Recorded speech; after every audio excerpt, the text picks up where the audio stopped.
Hello and welcome to episode 67 of the TRUUMAN Podcast, the podcast designed to create a generation of self-defined men. Today, I'm joined by Davin Cole. Davin, it's an absolute pleasure. How are you doing today? I'm doing great this morning. How about yourself? I'm very well, thank you. Thank you Good. very much for being with me at this time. I know it's very early for yourself in America, but I appreciate you being with me. Davin, in your own words, what makes you a man? For me, it's been this ability to rise above adversity, to really have the resilience that I've had over the last couple of years, and just this sense of service I've always had to others. I've always felt that I'm here to give back in one way or the other, and regardless of who I'm giving back to, regardless of our differences or anything like that, for me, that's what, as a man, that's what I do, is try to give back to society. Awesome. You mentioned giving back to society. Why don't you just give us a brief rundown of what it is that you've done and what it is that you're doing now? Sure. So I was a police officer in San Francisco for 31 years.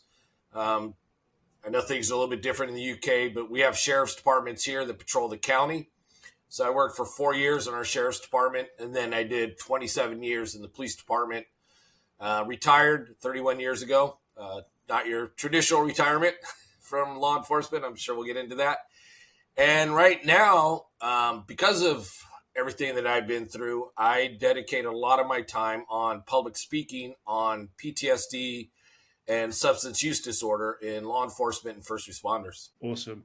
Well, let's get into it because it's not an easy job. I think both sides of the pond can agree with that. Some may say that there's more red tape these days than there may have been.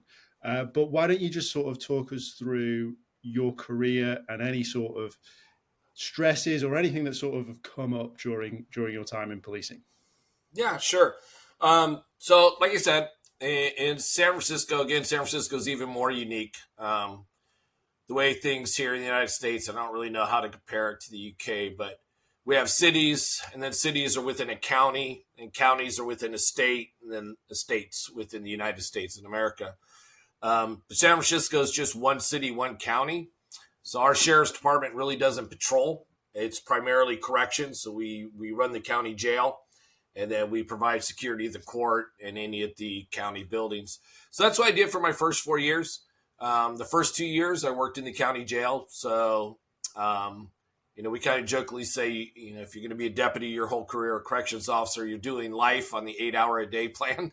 And that was a unique experience. The jail that I was assigned to originally was built in the late 1930s. It was an old traditional linear style jail with bars and cells. And, my first day in, you go in there and you're locked onto a tier with 75 men by yourself. And you had two tiers. You had north and south tier. It's a little stressful. You're not, it's a bit intimidating to have 75 men who are in jail for a variety of reasons, and you're there by yourself, and you're expected to keep peace and order and love and harmony amongst these men. So I did that for 2 years there, and transferred to our our hospital transportation unit. So I worked at our local general hospital for 2 years. We had a jail ward on the top floor, and there were inmates there who were too injured to be in jail or had mental health conditions that they needed medication and more supervision. After 4 years, I grew up in San Francisco. So for me, working in San Francisco was really the only place I ever wanted to be. So I ended up getting in the San Francisco Police Department. Had a great career. Like I said, I did 27 years there. I worked a variety of assignments. I did patrol. I did what we call plain clothes. It's not really undercover. You just not in a uniform, and we were doing gang enforcement, some robbery abatement, a little bit of undercover work with robbery abatement. I was a field training officer. That's what we call the officers who train new recruits coming out of the police academy. But my real dream assignment was getting into our K-9 unit. And I was fortunate. I was able to get down there after 5 years on the job. I did that for 15 years. Unfortunately, we lost our sergeant, who was also our trainer. When I was down there after about 5 years, we lost him to a heart attack at age of 42. Which kind of talks to the stresses this job can do. You shouldn't be dying at 42 years of age of a heart attack. At that time, me and another officer, we took over the training. I was primarily responsible for the selection and purchase and training of all the dogs. From there, stayed there for 15 years. Finally took a promotional exam to become a sergeant. Did 1 year of investigations as a sergeant, covered everything from petty theft up to attempted homicide. Went back to patrol as a sergeant. Was tapped to start up a new homeless outreach unit in San Francisco. And for the last 5 years, I did that. And for the last 3 years, I was the acting lieutenant in charge of that unit. And then as I said, I kind of unceremoniously retired. Yeah. So we talk a lot about the rates of incarceration for men. Is there anything that you can sort of touch on that you might see as that being a reason? Is it upbringing? Is it circumstance? What is the reason that there's so many men in jail? Wow. I think there are so many different reasons. There's so many different aspects of what's going on in our society that lead to a higher incarceration rate. I mean, I think the truth of the matter is, and I'm not getting political or in some of the crazy stuff people want to talk about, but I do think in general, men tend to be more aggressive. Men tend to act out more on impulse and on a need to whatever, need to survive and need to do something. And there is a lot of expectations put on men. There's a lot of expectations that, we're the breadwinner and that we need to perform and that we need to have money. And it's cultural. A lot of it is cultural. I think a lot of it is built into our DNA of who we are as men. And I just think in general, we commit more crime. You're seeing some changes now. You're seeing in society, you're definitely seeing, unfortunately, a rise in women ending up in prison.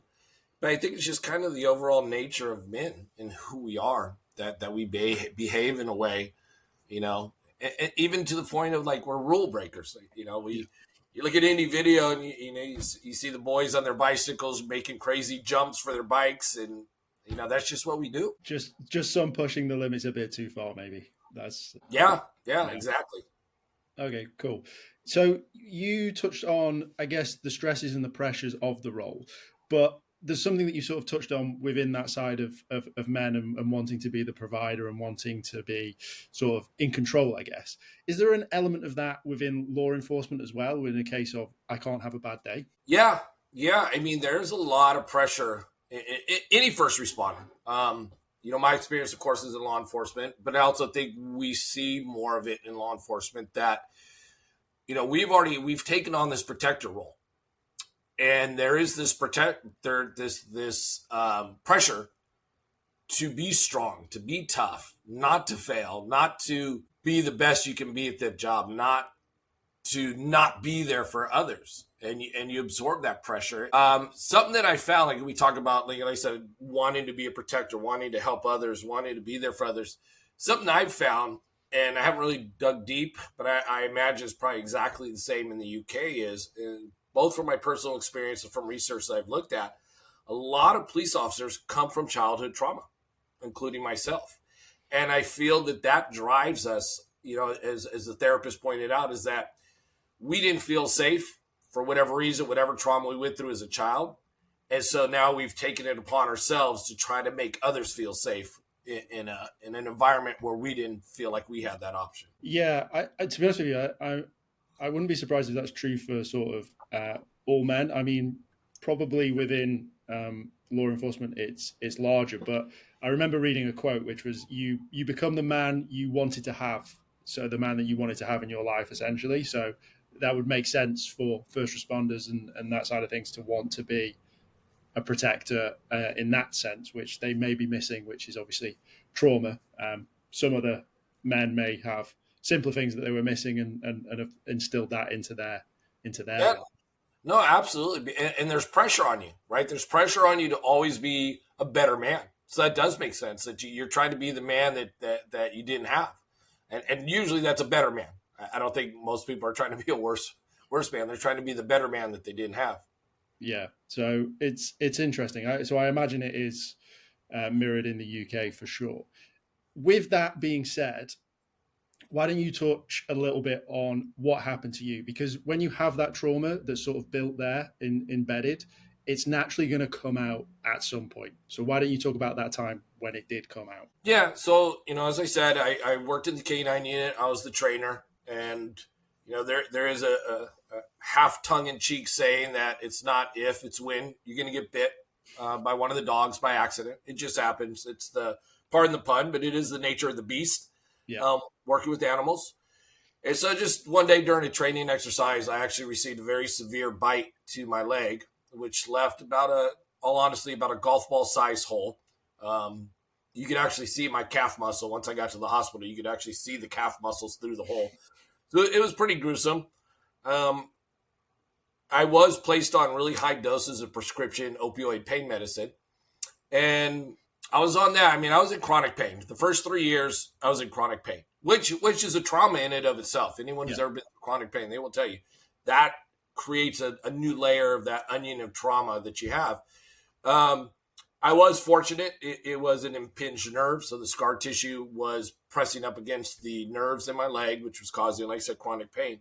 But they were able to finally go in and repair the damage.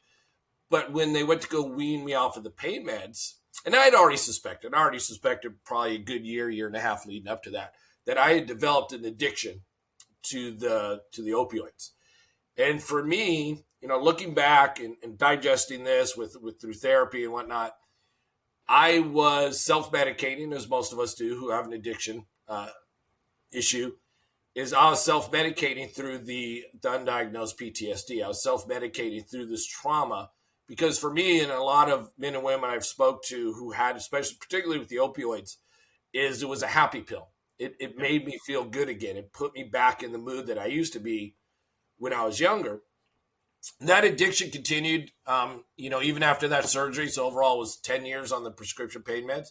But that extended out for 10 years. I added alcohol to it when the opioids weren't enough anymore. I started drinking large amounts of vodka. Originally, it was just whatever alcohol, but eventually I settled on vodka, which does seem to be the over here, at least, the drink of choice for alcoholics. A lot of it has to do, for me, I know it sounds weird, but less calories than other alcohols, but also less of a odor when you drink it a lot. You don't sweat it out as much, so they say. But it really wasn't medicating anymore. I was having depressive episodes. I was having suicidal ideations all the time. And really, it was making it worse. In my head, of course, I thought, it was making it better, but it really wasn't. And I was verbalizing the suicidal ideations. I was telling my wife that I wanted to die. I was starting to plan out my suicide. I didn't want it to look like a suicide. So I was planning on driving off of a cliff here by where I live, where, it's a notorious area where people drive off the cliff and die because of the road conditions. And that continued for that full 10 years until my arrest. 10 years is a long time to be on medication. When do you think it switched from pain to dependent? When do you think that you probably should have been weaned off them? Well, definitely after the surgery. Before the surgery, it's a tough call. I was in a lot of pain and I needed the medication without a doubt. And the medication helped. They did try alternative non-narcotic pain meds. Probably would have worked, but I didn't want it to. So, looking back, I probably didn't even give any of the other medications a real try. Yeah. But definitely after the surgery, they did try to wean me off. I had a pain manager and she weaned me off. But because mine was a work-related injury, over here you're covered by workman's comp. To take care of you. And then once your case is done, they close out your case. So I went back to my family doctor. And I just told my family doctor, oh, yeah, the pain's still there. I still need the medication. And this was before really the opioid crisis took off here in the United States. So they really weren't scrutinizing it as much. So, pardon me, he had no problem putting me back on the pain meds. And that's where I stayed. Should a doctor have intervened somewhere in between that last 7-year gap? I mean, I would say maybe. it's easy to gaslight doctors. You know, you just, hey, I'm in pain. I hurt. Yeah. I had a bona fide injury. There's pictures of a hole in my leg that you put your thumb in. So they're not, you know, I think now would be a lot more difficult. I think definitely now somebody would have intervened and said, hey, why are you taking these pain meds still after all this time? There's a weird balance, isn't there, in the States where medicine is a business. It's a big thing, right? And if you're still buying pills, then they're making money, which is counterintuitive when it comes to healing people. And that's a whole other debate for sure. And as you said, that's potentially what has led to the opioid crisis that's currently there in the States. For sure it did. You know, and there is an incentive to doctors to prescribe not just pain meds, but just pharmaceuticals across the board. We know that. It's no secret. It's been well documented. And, you know, yeah, there's a lot of work to be done on how the business of pharmaceuticals is done here in the United States. But, you know, yeah, I could easily look back and say, sure, someone should have intervened. But, you know, I have to bear some of that responsibility too of you know, gaslighting the doctors and not seeking that help that I knew I needed it. I knew I had an addiction. I knew I needed the help. I just couldn't find the strength to do it. So did the alcohol start when they suggested switching and they started to try you on different things? When did that occur? It actually started kind of related to that. So as the laws here in the United States changed, initially you could refill that prescription every 20 days. You get a 30-day prescription, but by the 20th day, you'd have another refill at the pharmacy and you could go refill it. But as they started to crack down, as the opioid crisis became more prevalent in the media, they started changing the rules. And it went to 7 days, and then it went to 3 days before the end of your prescription. Then it became the 29th day. So you could not refill your opioids until the 29th day.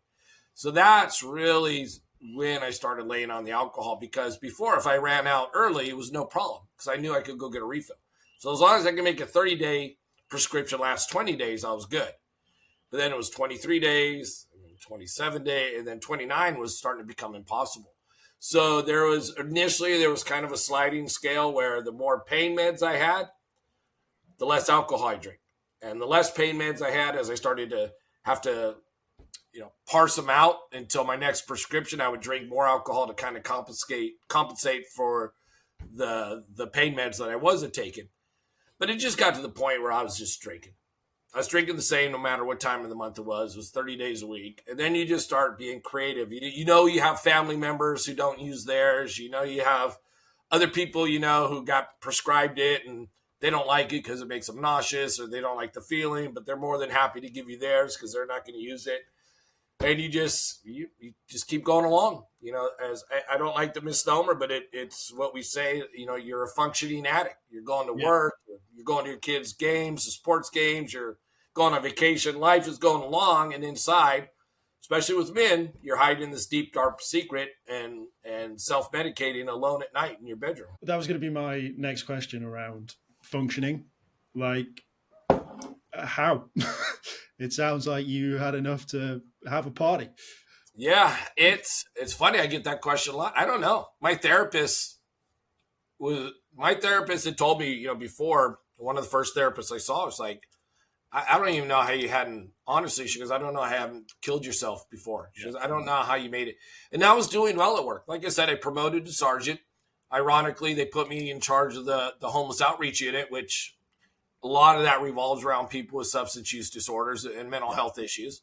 I actually ran a program. We had a program here in the States and a lot of agencies where we take people committing low-level crimes to support their drug habit, and we deflect them out of the judicial system, and we try to deflect them into help, into a program.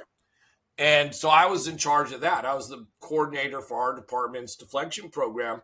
You know, so before I moved up to the lieutenant's position, I was more out on the streets. You know, I could spend 2, 3, 4 days trying to talk somebody into this program, telling them, hey, you know, you got this addiction and there's help here and there's people willing to come and I could have a case manager here in 20 minutes. And I would go home at night with this incredible guilt of, wow, you can spend all this time to help someone else get off of their drugs and I can't do it for my own self. You know, and it built on that guilt and more trauma. Like, why can't I do this for myself? It's interesting that you were talking, probably, I imagine, mainly to men in those situations that were potentially at rock bottom with their addiction, and they're still fighting against it being an addiction. So if you then look at the other side of the scale of that for men, which is functioning addicts, as it's sort of referred to these days, it must be so hard for those people to admit that they have a problem. It is, because when, and I'm not trying to disparage anybody, but when you're on the street and you're down and out and you're addicted to drugs, you've kind of resolved yourself to that's where you are. And it's an unfortunate way that people get. Yeah. Don't get me wrong. It's unfortunate. But when you're working, when you're trying to present this image that you're okay, that everything's okay, that when you want your kids to feel like everything's okay, and you want your wife or your family, and when you have a job and you're going to work every day and you're putting your best in and you're doing your best at work, and inside you have both this struggle and the secret, and it tears at you and you don't realize it at the time how much it's eating you inside and how much it's really causing a deterioration in your mental health and your physical health, both. And yeah, the struggle is hard. And, I had a resilience that I never knew I had. I think that's why I made it that long with it. I've always had a lot of self-doubt about myself and about, my abilities and my strength. That is something I've walked away with. It was like, wow, okay, I have not given myself the due credit as far as inner strength and resilience. But it is tough, and it will chip. It will break. It chips away. But there is a breaking point. Everybody has a breaking point. It's coming. And anybody out there who's struggling, I will tell you, it will break. That dam will burst. And if you don't start plugging up those holes now, you're not going to be able to control it when it goes through like I did. Yeah, so there's obviously the break, but you talked about verbalizing your suicidal ideations to your wife. Was there any conversations between her and yourself in regards to you need to go and see somebody, you need to do something about this? What were those conversations like? Yeah, she knew about the alcohol, and that's kind of hard to hide.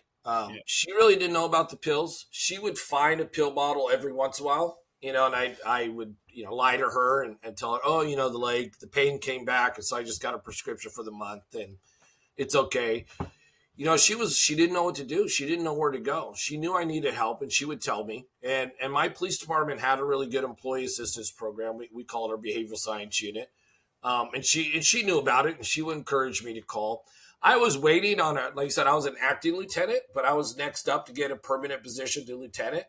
And so that was an internal lie that I told myself, and externally I told her was that, once this promotion comes through, I'm going to ask for help. I don't want to do it now because I don't want it to affect my promotion or where I'm assigned. But once this happens, then yeah, I'm going to ask for help. It's like I said, it's an internal lie you tell yourself to I guess, an excuse deep down to just let yourself continue what you're doing. Yeah, I mean, there's a lot of studies on the brain, which is like it tries to keep you in safety mode, right? And at that current time, taking pills and doing alcohol was safety mode for you, for sure. Yeah. So you talk about breaking point. You say it's going to come. It comes in different waves to different men, but let's talk about your experience. Yeah, so I struggled. It was pretty much so I didn't, and this is, again, a functioning addict internal lie. I didn't use at work. I didn't drink at work. I didn't take pills at work. So therefore, I'm not that bad. Yeah. I'm doing okay. But it was like a set clock. Come 6:30, 7 p.m. at night, down came the alcohol. I mean, as soon as I left work, I was popping a pill. I mean, as soon as I got in my car to start the engine to go home, there was a pill in my mouth, right? So I created these false moral white lines in the sand that I don't use at work, but it's okay for me to get in the car and take a pill and drive home. So right by the time I got home, the feeling of euphoria that I would get from the pills would be kicking in. So that was going on. The depression was getting worse. The suicidal ideations were getting worse. As I said, I was starting to plan it out. This is what I'm going to do, because I realized I had tried to stop drinking. I told myself, if I can stop drinking alcohol, good, I'll stop, and then I'll stop the pills. No problem. But let me do one at a time. If I try to do both, It won't work. So let me do one. I never made it really more than a week. I made it 30 days once and then just went right back to it. So I'd resolved myself to the fact that this was never going to end. And as I said, I didn't know I had PTSD. So I didn't know what was going on with me. By, even my own self-evaluation, things were going great. My career was going great. My marriage was great. My daughters were doing well. There was nothing I could point at and go, that's why I'm doing this. This bad thing happened to me. And so that fed into my depression. I'm like, why are you doing this Why are you doing this to yourself? It doesn't make sense. And since I don't know why it's happening, I'm never going to make it in. I'm just stuck, and I don't want to live like this anymore. So the last 2 weeks before my arrest, it was bad. It was a nightly thought of, just go get in your car, go drive over to Devil's Slide, which is what it's called, and just drive off the cliff. And then I'd wake up in the morning sober and be like, oh my God, no, I would never do that to my wife and my kids. But it was just getting harder. And we had a destiny wedding. So we were supposed to fly down to Mexico for a family member's wedding. I was down to one pill, and I had 10 days before my refill. And a family member that I could normally reach out to who also has their own prescription would be able to give me a handful, and that would always tide me over until my refill. Didn't have any. And I was like, shoot, what am I going to do now? Because I had run out, and I'd been through withdrawals. And if you talk to most opioid addicts, especially with the fentanyl, but just in general, a lot of them medicate to avoid the withdrawals. It's not even so much that they're getting this big high. Is to avoid the withdrawals that come, because the withdrawals are horrible. And the third or fourth day is really when it starts to kick in. The first 2 days, you just feel a little but by the third and fourth day is when, it's like the worst flu. You're not able to hold anything down. I won't get graphic, but it's really bad. You barely get out of bed. Well, three to 4 days out was when I was going to be on a plane to Mexico. And I'm just thinking in my head, I cannot wait. I'm dad. Like, I take care of the passports. I take care of the boarding passes. I make sure we're set to go. That's kind of my role here in my house. And then I'm going to be down here in Mexico. What am I going to do? Lay in my room sick? And, people ask me, why this, why that? It was the only thing that came into my head, and that was to just go rob a pharmacy. Go into a pharmacy, give them a note, get the pills, and leave. And nobody will get hurt. You're not robbing someone on the street for money. You're just trying to get pills. And now's the justification in my head. And so that's what I did. I walked into a pharmacy, handed them a note. They gave me 9 bottles of pain medication. And I walked out, and the police department was already there. And next thing you know, I'm being handcuffed. And that was it. I bawled like a baby. I told the officers my life was screwed and it was over. That was it. Everything ended for me in that day. My career ended. My freedom for a while ended. And, I had gone to that pharmacy carrying my gun. It's a little bit different here. American police officers, once you're sworn in, you're allowed to carry a gun 24/7. So I had brought my gun with me to kill myself, because I had said, if the police show up, I'm not going to jail. That's never going to happen. So I'm just going to kill myself and end it. I did it. Thank God. Apparently, looking at the body worn camera, one of the officers, I've since gone back to that police department. It's actually the city I live in, and talked to them. And they've told me that, I had reached, they didn't know I had a gun, but reviewing their body worn cameras, that I'd reached for it twice before I went down to the ground.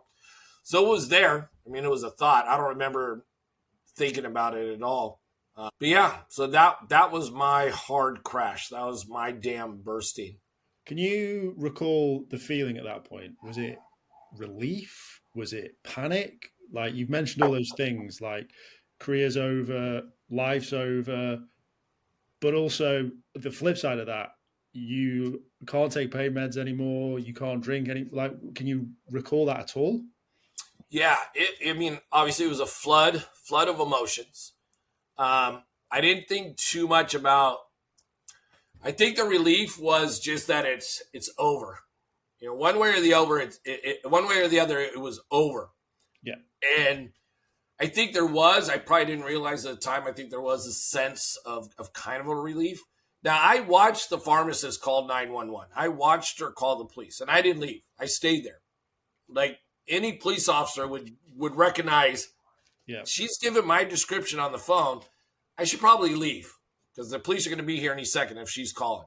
And I didn't. And so I know now, and again, this was told to me by a therapist, a psychiatrist, and drug rehab people, is that was your cry for help. You knew you were going to get caught. You went there with the intention. You didn't go there with the intention to getting away. You went there with the intention of getting caught. That was your subconscious mind saying it's either death or jail, and you better take jail. And so it took me there. I committed that crime. I got caught. But as you said, it was the end. It was the end of my addiction. It was the end. It was a final diagnosis to what was going on. That's what gave me my diagnosis of the PTSD. That's what gave me an answer to a lot of these questions that I had been struggling with. So yeah, it was. I don't think in that moment I recognized it, but looking back, I could definitely sense that it was, in a weird way, a release of stress and pressure. Yeah, for sure. Yeah, it might not have been exactly in that moment. Hindsight's a wonderful thing and all that, for sure. Always. What was next then? So you're arrested. You obviously going through all that malarkey and obviously the differing sides of the fact that you're in law enforcement. There must have been some stuff running through your head. But what was the outcome of all that? What was next? Things were diagnosed. What happened next? Yeah, so credit to my police department. They were at my house. Our behavioral science unit, our employee assistance program, was at my house the next morning. No judgment, no nothing. We're here for you, and we have a bed for you in a 30-day treatment. So we do have a Bay Area, here in the San Francisco Bay Area. There's a 30-day inpatient treatment that's open. It's for everybody, but they have what we call here culturally competent therapists. So there's staff, pretty much any first responder in the San Francisco Bay Area that has a substance use disorder will go here to this one facility. Mountain Vista Farms is a beautiful place up in Napa Valley. Everyone goes there. So they're like, we've secured you a bed. We're taking you up there. This was on Thursday morning. Like, we're taking you there Friday. Excuse me. They took me there, and I spent 30 days there detoxing and going through my initial 30-day treatment program. From there, I came out. I was still a mess. I was still dealing with just the fallout of everything that was going on. But again, back to your point, there was like this inner subconscious sense of relief that, I'm getting help. Went into a 90-day outpatient program, but did relapse on the alcohol several times. It was a year before I found out what my legal consequences were. And in that year leading up to it, there were several relapses on the alcohol. No excuses, but, it was just the unknown. Okay, I've got this behind me. I was allowed to retire. I was allowed to keep my pension. I don't know what my life is going to look like going forward, and I don't know where I'm ending up. Will I end up in a state prison for a couple of years, or will I get probation and not go to jail, or will there be something kind of in between? And my attorney really didn't know. He was working on, obviously, the better end of just probation, but, he didn't have a lot of control over that. And so the fear of ending up in prison and leaving my family for an extended period of time was causing those relapses. I did go back into another 30-day treatment, came out, took almost a year. I was arrested in November of 2021.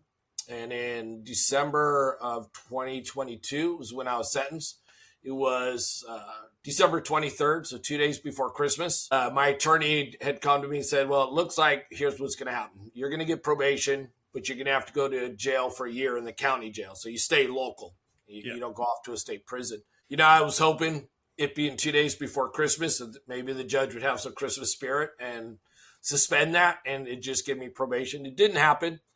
It was a rough week, because we did fully expect that I was going to be taken into custody on the 23rd. We had to celebrate Christmas a week early. That was rough for me and, for my daughters and my wife. But, I did that on the 23rd. They did sentence me to 3 years of probation and a year in our county jail. Because of overcrowding, you only do 50% of your sentence. So I did go to jail for 6 months because of my status as a former police officer. I was on confinement, so I stayed in my cell all day. I got out for 30 minutes, and that was my opportunity to shower and call my family in those 30 minutes. And the showering was every other day, because one day you're inside, one day they call it an outdoor rec, but you're on the 6th floor of a building, so you're really not outdoor. You're just in a fenced-in, I guess, patio area is the best way to describe it. I did 6 months. I got out on Father's Day. I look at that as a blessing to come out on Father's Day. Spent the next 6 months really just working on myself. That did set me back, again, because of my status. I didn't have any access to resources in the jail. I had no access to AA, NA, or any mental health programs because everything was in group, and I couldn't attend any groups. So a little... It wasn't a major slide. It was mainly, I came out strong, I think, mentally and the resilience wise, but the PTSD was left untreated. And so that kind of mental health struggle was still there as far as the PTSD. Coming out, we really started to, dive deep into that and looking at just the traumas of the stuff that I experienced at work and then some of my childhood. And then, for the last year, good year, so it's been a good solid year now. I just try to get out there and share my experience and on great podcasts like this and some public speaking and some peer support classes, just telling my story and trying to break this stigma of, law enforcement and men in general that, we struggle and societal wise, we're not really always allowed to express those struggles and to verbalize it and ask for help. It's that stigma is still there, unfortunately. As a man who's been there, done that, got the t-shirt, so to speak, would you say that the position you found yourself in after was worse than if you'd have asked for help? Because I feel that's where a lot of stigma is, right? Is that if I ask for help, that looks weak. I'm no longer a provider. I'm no longer a protector, et cetera, et cetera. In hindsight, night and day? No. Night and day. Night and day. I am in a better place than I am now than I have been in years, in decades. One of the things I get asked a lot is, in particular to peer support and mental health programs is, what, like I said, we have a very robust one in my old agency. What could be done better to get people to ask for help to break that stigma? And to me, I think what it is basically what you just said, what it looks like at the end of that tunnel. Like, we could tell you, hey, you could go to a program and you could go to AA and AA is great or NA is great or there's these other non-AA But really, when you get to that end, when you finally get to a point where you could turn around and look back at that path you've been down and go, holy cow, I feel so much better. I felt like I've never felt. And I'd actually heard this was another, he's actually a friend of mine. And I was listening he was a police officer, and similar thing with opioids. And he'd said this is that, people always say, I want to be the man that I used to be. And he goes, no, because the man you used to be got you to where you were. You want to be a new man coming out of this. And so that's what I tell people. You come out a new person. You really do. And you come out with this sense of excitement, a sense of accomplishment. And the struggle's real. It's not easy. Like I said, I relapsed. And even the day I got out of jail, what did I want? A freaking drink. And that's what I did. Right. And then I just like, okay, what are you doing to yourself? Stop this. This repetitive behavior is dumb. But that was the only tool I knew. Like, what's the only tool I had in my box was to drink or was to take pills. Once I built and got a bigger toolbox, that I knew better how to handle that.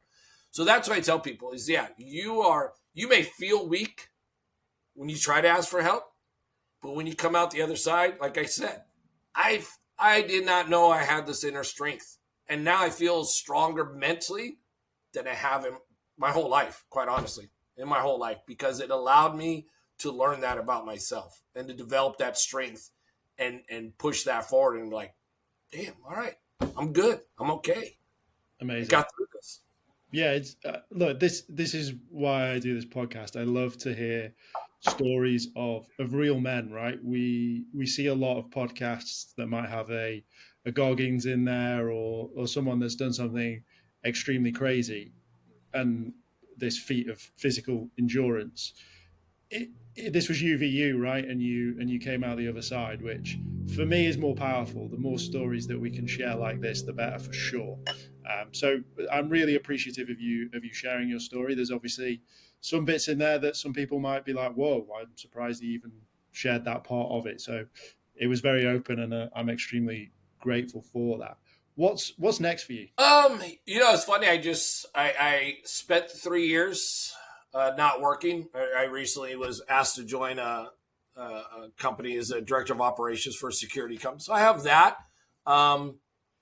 I'll do that for a little bit. For me, is just getting out and telling my story. I really want to just get out as many places as possible. I'm willing to travel wherever.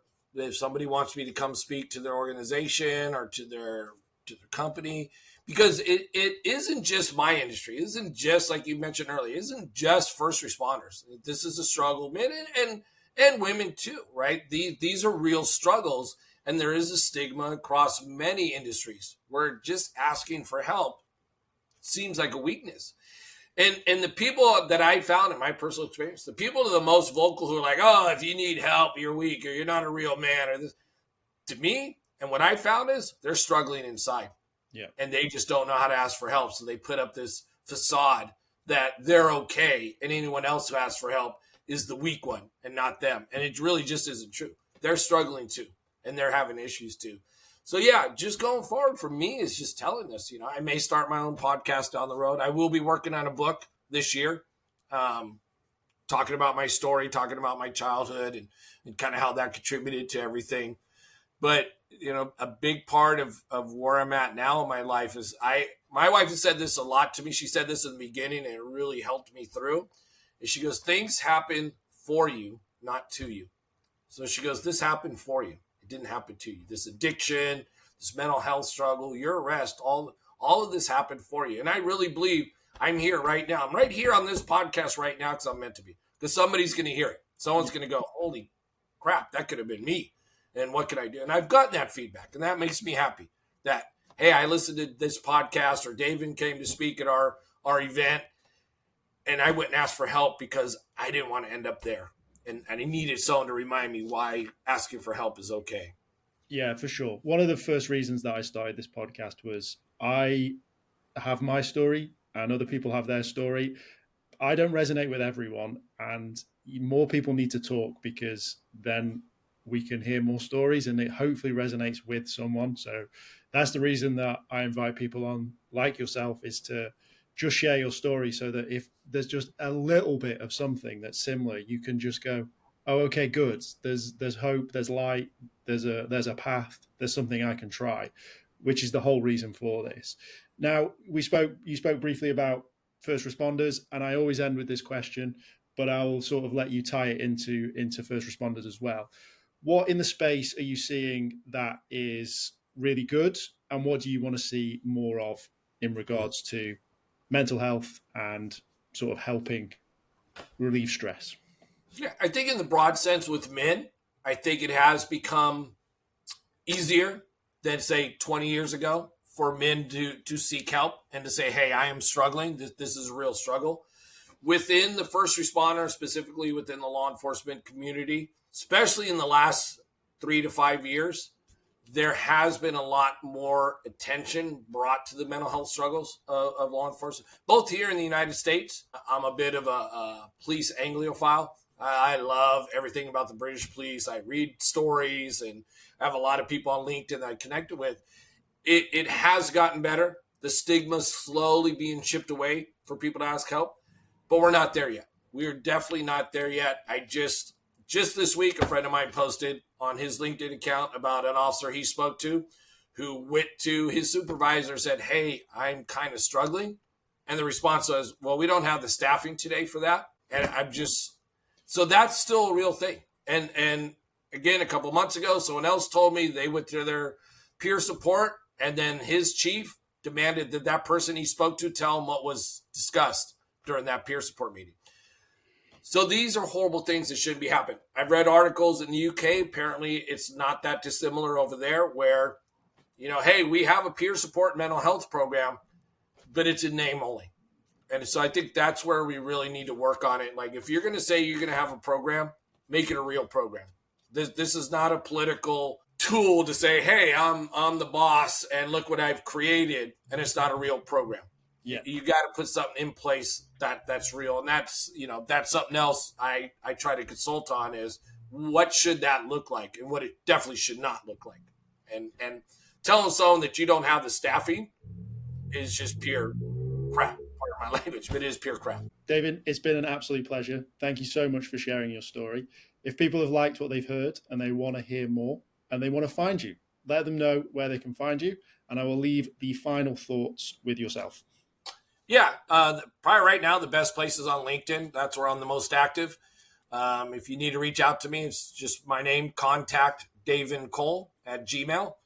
And I'd love to hear from you, and I'd love to come out and talk. And if you have an organization, and especially in the UK, if anybody wants to fly me to the UK, I would love to come out there and talk out there.